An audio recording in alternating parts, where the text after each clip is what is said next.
when we look back on this storm, it sort of looks like a lot of businesses today who are facing this horrific economy that we're facing.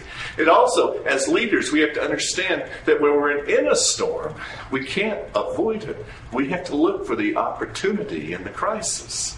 Now, I've learned as an organizational consultant that there are 3 words that we have to keep in mind during navigating during the storms. And each word starts with the letter R. The first one is we have to readjust.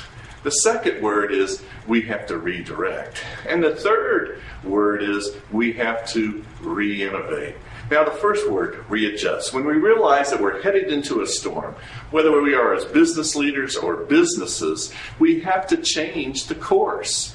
Many businesses today, they're in this hurricane, this economic downturn, and all they see is the crisis. So when we realize that we're in our ship, or whether as leaders or as businesses, what has worked in the past won't work in the future. So we have to readjust where we're heading.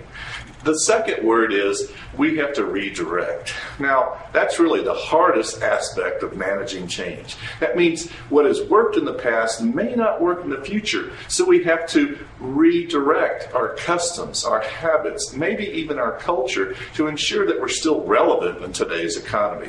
Because as I said before, what made us successful last year may be the very same thing that's going to make us unsuccessful today.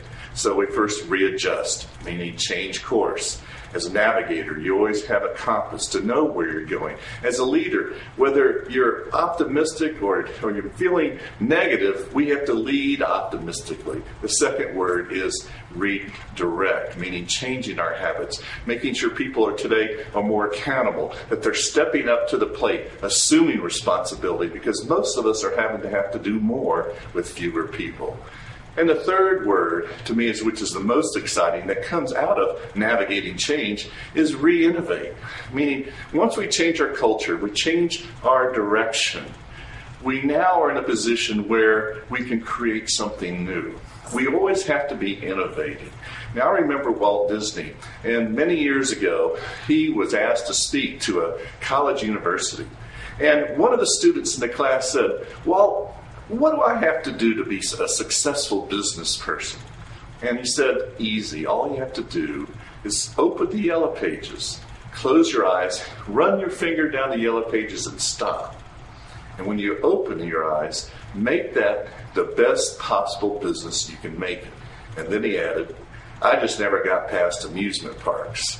So you have to look at something that may be ordinary and how you as a leader can still make it extraordinary. If we don't innovate with all this change, if all we do is get reactive and we start cutting away people, cutting away things that we used to do, we're going to have nothing left when this economy does turn around.